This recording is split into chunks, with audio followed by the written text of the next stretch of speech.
ఆరోగ్యానికి అడ్రస్ మారింది. అవుట్ఫిట్ ధరిస్తున్నారా మరి? పూర్తి వివరాలకు చదవండి రేపటి సాక్షి దినపత్రిక. బాబు ప్రచార జిమ్మిక్కులు. ఇది ఇప్పుడు అసలైన పాయింట్లోకి వచ్చాం. మీకు వాళ్ళ కన్నీళ్లు చూశారు కదా, వారి కష్టాలు చూశారు కదా, వారి ఇబ్బందులు చూశారు కదా, బురదలో కూరుకుపోయినటువంటి జీవితాలను చూశారు కదా, సముద్రంలోకి కొట్టుకుపోయినటువంటి శవాలను చూశారు కదా, కంటి ముందే పిల్లలు, తల్లి, తండ్రి, కుటుంబ సభ్యులు మరణిస్తే విలపిస్తున్న వారిని చూశారు కదా. ఇప్పుడు ఇది చూడండి, చంద్రబాబు నాయుడు గారి జిమ్మిక్కులు. మనకు కావాల్సిందేంటి? ఇంతకుముందే చెప్పాను, బురదలో కూరుకుపోయిన జీవితాలు ప్రజల కంటికి కనిపించకూడదు. చంద్రబాబు నాయుడు గారు బురదలో పెట్టినటువంటి కాలు ఫోటో తీసి మనం ఎల్లో మీడియాలో ప్రచారం చేసుకోవాలి. విజయవాడ ముంపు ప్రాంతాల్లో బాధితులకు సాయం చేయడం కంటే ప్రచార జిమ్మిక్కులపైనే చంద్రబాబు ఎక్కువ దృష్టి పెట్టారు. లైఫ్ జాకెట్ వేసుకుని పడవల్లో తిరగడం, బియ్యం బస్తాలను లేపినట్టు, బియ్యం బస్తాలు లేపుతున్నట్టు, చాలా కష్టపడుతున్నట్టు, ఇప్పుడు చాలా కష్టపడుతున్నారు, లేపినట్టు బిల్డప్ ఇవ్వడం, బుల్డోజర్ పైకెక్కి ఫోటోలకు పోజులు ఇవ్వడం అందులో భాగం. సార్, బుల్డోజర్ పైన ఎప్పుడు వెళ్తారు? అసలు ఆ నీళ్లలో నడవలేని పరిస్థితుల్లో ఒక బుల్డోజర్ పైన మాత్రమే మనం వెళ్ళాలనుకుంటే వెళ్తారు. ఆయన ఉన్నటువంటి కలెక్టర్ ఆఫీస్ నుంచి వరద ప్రాంతానికి ఎవరైనా బుల్డోజర్ మీద వెళ్తారా? హైవేల మీద బుల్డోజర్లో ఎవరైనా ప్రయాణం చేస్తారా? ఒక్క చంద్రబాబు నాయుడు గారు, మన ముఖ్యమంత్రి గారు మాత్రమే ఇలాంటి జిమ్మిక్కులు, ఇలాంటి వాహనాలపైన ప్రయాణాలు ఇవన్నీ కూడా చేయగలరు. ఎస్, అంతేకాకుండా వరద సహాయార్థం స్వచ్ఛందంగా దాతలు ముందుకు వచ్చి ఇచ్చే విరాళాలు కూడా తన ఘనతే అన్నట్లు మంచి హృదయంతో ఎవరన్నా ఇచ్చారనుకో, నన్ను చూసి ఇస్తున్నారు, నేను పడుతున్నటువంటి కష్టం చూసి ఇస్తున్నారు. మరి మీరు బురదలో కూరుకుపోయేలా చేశారా? ఆ పాపాన్ని ఎవరు చూడట్లేదా? ఆ పాపాన్ని ఎవరు గమనించట్లేదా? రైట్, ఇది కూడా తన ఘనతగా చంద్రబాబు ప్రచారం చేసుకునేటటువంటి పరిస్థితి వచ్చింది. ముఖ్యమైన విషయం ఒక్కటి సార్, ప్రచారం చేసుకున్నారు. చంద్రబాబు నాయుడు గారి ప్రచారం ఈ లెవెల్లో పీక్స్లో ఇక్కడ కనిపిస్తూ ఉంటే, ఇక ఆయనకు సంబంధించినటువంటి సోషల్ మీడియా చంద్రబాబు నాయుడు గారిని మించిపోయింది, దాటిపోయింది. ఏ స్థాయికి వెళ్ళిపోయిందంటే ఏఐతో డ్రోన్ల ద్వారా ఆహార పదార్థాలు ఇస్తున్నట్టుగా ఒక ఫోటోలు క్రియేట్ చేసి సోషల్ మీడియాలో, ఎల్లో మీడియాలో ప్రచారం చేసుకున్నారు. అది ఏఐ జనరేటెడ్ అనడానికి అక్కడ ఉన్నటువంటి లోగో ఏఐకి సంబంధించింది. రౌండ్లో కనిపిస్తుంది కదా మనకు, ఒక సర్కిల్లో చాలా క్లియర్గా కనిపిస్తుంది. ఒక వృద్ధురాలు ఆ నీళ్లలో దాదాపు సగం పైన మునిగిపోయి డ్రోన్ తీసుకొచ్చినటువంటి ఆహారాన్ని అందుకుంటున్నట్టుగా. దీన్ని మన డిప్యూటీ సీఎం గారు అధికారుల సమక్షంలో రివ్యూలో చూసారా, చంద్రబాబు నాయుడు గారు ఎంత గొప్ప టెక్నాలజీని ఉపయోగించి ఈరోజు అందరి కష్టాలు తీర్చేశారు, అందరి ఆకలి తీర్చేశారు, ఆయన టెక్నాలజీ ఆ స్థాయిలో ఉంది అన్నట్టుగా మన ఉప ముఖ్యమంత్రి గారు, డిప్యూటీ సీఎం వీడియోలు, ఫోటోలు చూపించారు సార్. ఆఖరికి వాటిని డిలీట్ చేసుకున్నారు. ఈ స్థాయిలో ఉంది. డ్రోన్లతో చంద్రబాబు అద్భుతంగా చేశారని పవన్ కళ్యాణ్ చెప్పడం. ఈ వరదలకు విజయవాడలో దాదాపు 6 లక్షల మంది నిరాశ్రులైతే దాదాపు 1,00,000 ఇళ్ళు ఎఫెక్ట్ అయ్యాయి. ఒక డ్రోన్కు రోజుకు తిరిగితే అక్కడున్న వాళ్ళు చెప్పిన దాని ప్రకారం 12 సార్లు తిరుగుతుంది సార్. మరి ఎంతమందికి ఇస్తున్నారు? ఎంతమందికి చేరవేస్తున్నారు? వరదలు గుర్తించడంలో మీ దగ్గరున్న టెక్నాలజీ, మీ ప్రవచనాలు అన్నీ తేలిపోయాయి. ఇప్పుడు టెక్నాలజీతో అద్భుతాలు చేస్తున్నామని మీరు చంద్రబాబును పొగడటం అంటే ఎవరు? మన డిప్యూటీ సీఎం గారు. చంద్రబాబు మిమ్మల్ని పొగడటం చూసేవారికి చాలా ఎబ్బెట్టుగా ఉంది సార్. పవన్ కళ్యాణ్ గారు చాలా ఎబ్బెట్టుగా ఉంది, అసహ్యంగా ఉంది, జుగుప్సాకరంగా ఉంది సార్. మీరిద్దరూ ఒకరినొకరు పొగుడుకోవడం. ఒక్కసారి బాధితుల దగ్గరికి వెళ్ళి, వాళ్ళ ఇళ్ల దగ్గరికి వెళ్ళి ఆ బురదలో కాలు పెట్టి వాళ్ళ అభిప్రాయాలు ఒక్కసారి మీరిద్దరూ కలిసి తీసుకుంటే అప్పుడు మీరిద్దరూ ఒకరినొకరు పొగుడుకుంటారా లేదా అన్నది ప్రజలకు క్లారిటీ వచ్చేస్తుంది. డ్రోన్తో సహాయం అందుకున్న ఒక మహిళ ఏఐ క్రియేట్ చేసి ఆ పిక్ టీడీపీ వాళ్ళు తయారు చేస్తే దాన్ని మీరు ట్వీట్ చేయడం, ఆ ట్వీట్ను గొప్పగా ప్రచారం చేసుకోవడం, ఇది ఏఐ జనరేటెడ్ పిక్ అని తేలడంతో మొత్తం దాన్ని డిలీట్ చేసుకోవడం. ఇంతకంటే అవమాన భారం ఏముంటుంది పవన్ కళ్యాణ్ గారు? రైట్, వైఎస్ జగన్ వరద నీటిలో దిగిన తర్వాతే కాలు కింద పెట్టిన చంద్రబాబు. మరి ఇంతకాలం, ఇన్ని రోజులు ఇంత ఉపద్రవం సంభవిస్తే చంద్రబాబు కింద కాలు పెట్టలేదు. వైఎస్ జగన్మోహన్ రెడ్డి వరద ప్రభావిత ప్రాంతాల్లో పర్యటించిన తరువాతే చంద్రబాబు కాలు బయట పెట్టారు. దీనికి సంబంధించినటువంటి క్లియర్ ఎవిడెన్స్ సార్. ఒక విషయం క్లియర్గా చెప్తున్నాను, చంద్రబాబు నాయుడు గారు రోడ్ల మీద వెళుతూ దూరం నుంచి జనానికి రెండు చేతులు చూపిస్తూ బాగా మునిగారా, బురద బాగా వచ్చిందా, మీ వస్తువులన్నీ కొట్టుకుపోయాయా, మీ ఇళ్ళన్నీ కొట్టుకుపోయాయా, ఇంట్లో సామాన్లన్నీ నాశనం అయిపోయాయా, మీ ఇంట్లో ఎవరైనా మరణించారా లేదా అని ఇట్లా చేతులు ఊపుతూ వెళ్ళిపోయారు. మరి చంద్రబాబు నాయుడు గారు ఎప్పుడు బురదలో దిగారో తెలుసా మీకు? వైఎస్ జగన్మోహన్ రెడ్డి గారు కాలు కింద పెట్టిన తరువాతే వరద నీటిలో దిగిన తరువాతే ఈయన దిగారు. ఎస్, విజయవాడను వరద నీరు చుట్టుముట్టాక బోట్లలో ప్రయాణిస్తూ బాధితులకు చేయి ఊపుతూ చంద్రబాబు ఫోటోలకు పోజులు ఇచ్చారు. ఇట్లా ఒక తల్లి ఒక చిన్న పాపను ఇలా చంకన పెట్టుకుని, సార్ పాపకు పాలు లేవు అని తన బాధను కన్నీళ్లతో చెబుతూ ఉంటే చంద్రబాబు నాయుడు గారు ఇలా చేయి ఊపుతూ వెళ్ళిపోయిన దృశ్యాలు ఈరోజు రాష్ట్రం అంతా చూసింది.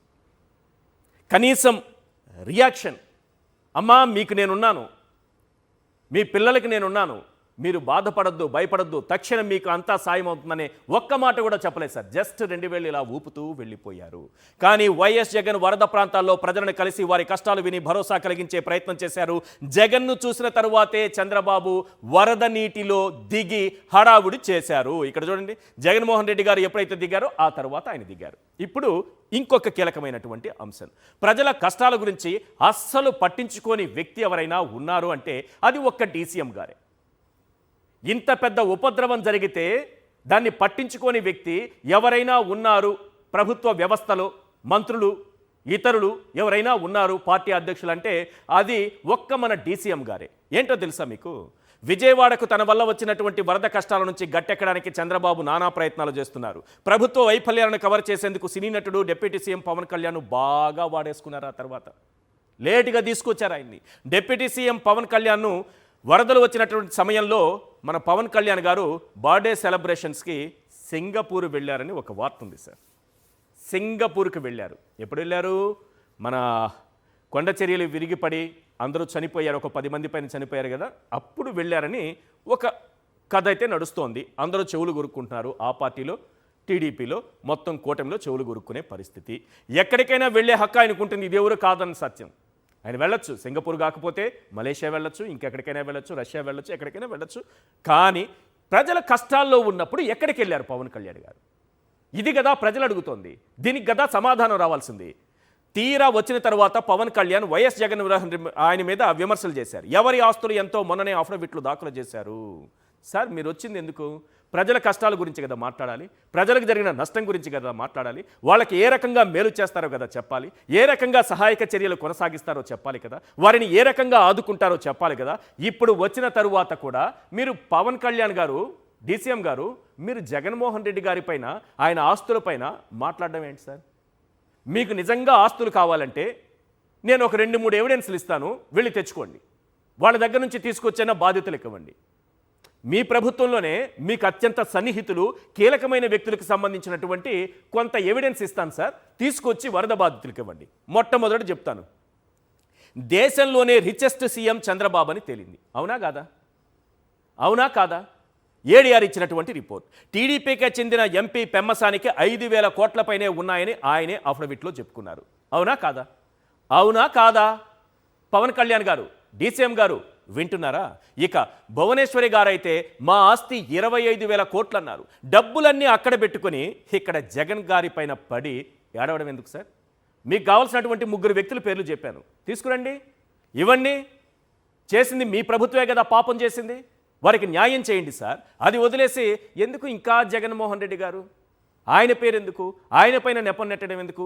రైట్, బుడమేరుపై బాబు బుకాయింపు చాలా కీలకమైనటువంటి అంశంలోకి మనం ఇప్పుడు ప్రవేశించాం. బుడమేరు తోడు దొంగల్ని మీకు ఇప్పుడు పట్టివ్వబోతున్నా. బుడమేరు తోడు దొంగలు ఎవరా దొంగలు అనేది క్లియర్గా మీకు అర్థమవుతుంది ఒక్కసారి నన్ను ఫాలో అయితే. ఎస్, బుడమేరు ఇష్యూలో అడ్డంగా దొరికిపోవడంతో చంద్రబాబు ఇప్పుడు తిమ్మిని బమ్మిని చేయడానికి ప్రయత్నిస్తున్నాడు. యథాలాపంగా తనకు తెలిసినటువంటి గోబెల్స్ ప్రచారాన్ని తెరపైకి తీసుకొచ్చాడు. జగన్మోహన్ రెడ్డి గారి వల్లే బుడమేరు పొంగి పొర్లిందంటూ, బుడమేరు వరద తప్పించడానికి తన హయాంలోనే ప్రయత్నం జరిగిందని, మిగతా ప్రభుత్వాలేవి పట్టించుకోలేదని గాలి కబుర్లు, మనకు బాగా అలవాటైనటువంటి గాలి కబుర్లను తెర మీదకి తీసుకొచ్చారు చంద్రబాబు నాయుడు గారు. ఆయన అదే సమయంలో జగన్మోహన్ రెడ్డి గారు అడిగితే, బుడమేరుకు గేట్లు ఎత్తే ముందు ప్రజల్ని అప్రమత్తం చేశారా మీరు? 4 లక్షల మంది కూరుకుపోయారు కదా, మీ పాపమే కదా, మీ ఇల్లు మునక్కుండా ఇటు బుడమేరు గేట్లు ఎత్తి అటు విజయవాడను ముంచేశారు కదా అని జగన్మోహన్ రెడ్డి గారు అడిగితే, అసలు బుడమేరుకు గేట్లే లేవు అన్నారు. ఇలాంటి గేట్లు లేవని తెలియని వ్యక్తిని, గేట్లు ఉన్నాయని చెప్పే వ్యక్తిని ఎలా ముఖ్యమంత్రిగా ఎన్నుకున్నారు అన్నారు. సార్ బుడమేరుకు గేట్లు లేవా? ఇప్పుడు మా దౌర్భాగ్యం ఏంటంటే బుడమేరుకు గేట్లు లేవు అని మీరు అనుకుంటున్నారు కదా, అలాంటి వ్యక్తి సీఎం అయ్యారు కదా అని ఇప్పుడు ప్రజలు అంటున్నారు. మీరే కదా అన్నారు ఎలా ముఖ్యమంత్రిగా ఎన్నుకున్నారు జగన్మోహన్ రెడ్డిని. బుడమేరుకు గేట్లు ఉన్నాయో లేదో మీకే తెలియకపోతే మీరు ఎలా ముఖ్యమంత్రి అయ్యారని ఇప్పుడు ప్రజలు అడుగుతున్నారు.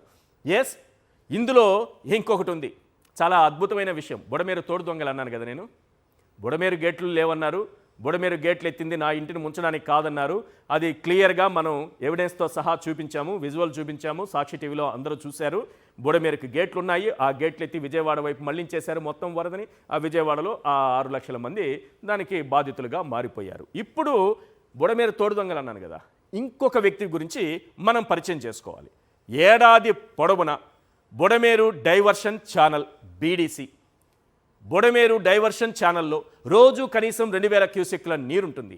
దీన్ని దృష్టిలో పెట్టుకుని బీడీసీపై 1400 కిలోవాట్ల సామర్థ్యంతో జల విద్యుత్ కేంద్రానికి అనుమతి ఇవ్వాలని 1994లో గుర్తుంచుకోండి, 1994లో రాష్ట్ర విద్యుత్ సంస్థ, అప్పుడు ఏపీఎస్ఈబీ ఉండేది, ఏపీఎస్ఈబీ అని ఉండేది, ప్రభుత్వానికి ఒక దరఖాస్తు చేసింది. అయితే అది పెండింగ్లో ఉండగానే 95లో చంద్రబాబు నాయుడు గారు ముఖ్యమంత్రి అయిపోయారు. తెలుసు కదా మీకు, వెన్నుపోటు ద్వారా ఆయన ముఖ్యమంత్రి అయ్యారని. తాను ఆ పదవిలోకి రావడానికి సహకరించినటువంటి రాధాకృష్ణకు చంద్రబాబు ఆ ప్రాజెక్టును క్విడ్ ప్రోకో కింద ఇచ్చేశారు అన్న ఆరోపణలు ఉన్నాయి. 1020 క్యూసెక్లు వినియోగిస్తూ 500 కిలోవాట్ల సామర్థ్యంతో 2 ప్లాంట్ల నిర్మాణానికి రాధాకృష్ణకు చెందిన యాక్టివ్ పవర్ ప్లాంట్కు 1998 ఏప్రిల్ 13న చంద్రబాబు అనుమతిచ్చారు. ఈ ఆధారాలన్నీ బయట పెట్టగానే వెంటనే రాధాకృష్ణ గారు ఏం చేశారు, అవును ఉంది, నాకు యాక్టివ్ పవర్ ప్లాంట్ ఉంది, అయితే నేను అక్కడ పవర్ ప్లాంట్ పెట్టినట్టు చంద్రబాబు నాయుడు గారికి తెలియదు సార్, చంద్రబాబు నాయుడు గారికి తెలియదు. అంటే ఒక పవర్ ప్లాంట్ పెడుతుంటే రాష్ట్ర ప్రభుత్వానికి తెలియదా? ఒక పవర్ ప్లాంట్ పెడుతుంటే ముఖ్యమంత్రికి తెలియదా? ముఖ్యమంత్రికి తెలియకుండా, రాష్ట్ర ప్రభుత్వానికి తెలియకుండా పవర్ ప్లాంట్ ఈరే పెట్టుకున్నారట. ఎక్కడ పెట్టుకున్నారు? ఏమైనా పాతాళంలో పెట్టారా? అందరికీ తెలుసు కదా. మరి ప్రభుత్వానికి తెలియకుండా, ముఖ్యమంత్రికి తెలియకుండా నేను పెట్టుకున్నాను, ఇందులో చంద్రబాబు నాయుడు గారి పాత్ర ఏమీ లేదని ప్రచారం చేసుకున్నారు. మరి దాన్ని ఆధునీకరించాలన్నా, బుడమేరు డైవర్షన్ ఛానల్ ఆధునీకరణ పనులు జరగాలన్నా ఈరోజు అక్కడున్నటువంటి పవర్ ప్లాంట్ అడ్డంకిగా మారింది. ఈరోజు విజయవాడలో లక్షల మంది బురదలో కూరుకుపోవడానికి ఈ పవర్ ప్లాంట్ కూడా ఓ కారణమే. ఈ పవర్ ప్లాంట్ ఓ కారణమే. ఇది ప్రజలు చెప్తోంది. మనం ఎందుకు తప్పించుకోవాలంటే చంద్రబాబు నాయుడు గారికి సంబంధం లేదని ఎందుకు సార్ అంటారు మీరు? చంద్రబాబు నాయుడు గారికి సంబంధం ఉందని ఎవరన్నా అన్నారా? మీరే చెప్పుకున్నారు. ఎందుకంటే భయం. క్విడ్ ప్రోకో కింద మీకు కట్టబెట్టారనే విషయం ఎక్కడ ప్రజల్లోకి వెళ్ళిపోతుందని మీకు మీరే సమాధానం చెప్పుకుంటున్నారు. వైఎస్ఆర్ హయాంలో ఎన్ఓసిని కూడా రద్దు చేశారు. ఇక్కడ వైఎస్ఆర్ ముఖ్యమంత్రి అయిన తర్వాత ఇది చూసిన తర్వాత ఎన్ఓసిని రద్దు చేసి, అంటే ఆధునీకరణ పనులు చేపట్టాలని చంద్రబాబు తోడు దొంగ కిరణ్ కుమార్ రెడ్డి ప్రభుత్వంలో మళ్ళీ అనుమతి తెచ్చుకున్నారు రాధాకృష్ణ గారు. 2014 జనవరి 25న దీనికి సంబంధించినటువంటి ఆర్డర్స్ కూడా ఇచ్చారు. ఆ ఆర్డర్ కాపీని కూడా మీరు ఒకసారి స్క్రీన్ పైన చూడొచ్చు. రైట్, ఇప్పుడు బీడీసీ ఆధునీకరణ కోసం దానిపై ఉన్న రాధాకృష్ణ యాక్టివ్ పవర్ ప్లాంట్కు సంబంధించి ఆ ఎన్ఓసిని 2021లో వైఎస్ఆర్సీపీ ప్రభుత్వం రద్దు చేసింది. ఆ ఉత్తర్వులపై హైకోర్టు నుంచి రాధాకృష్ణ స్టే తెచ్చుకున్నారు. ఇప్పుడు అందుకే పనులు జరగడం లేదు.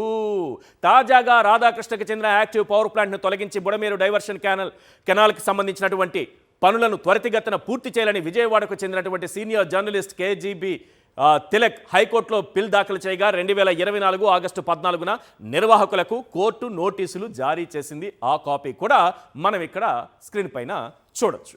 ఇది వాస్తవానికి ఇక్కడ బుడమేరు పైన ఇటు చంద్రబాబు అటు రాధాకృష్ణ గారు ఇద్దరూ చేస్తున్నటువంటి అసత్య ప్రచారాలకు సంబంధించి ఒక క్లారిటీ ఇప్పటికి అర్థమైంది కదా మీకు. ఒకరేమో ఇల్లు మునగకూడదు, ఇంకొకరేమో ప్లాంట్ పోకూడదు.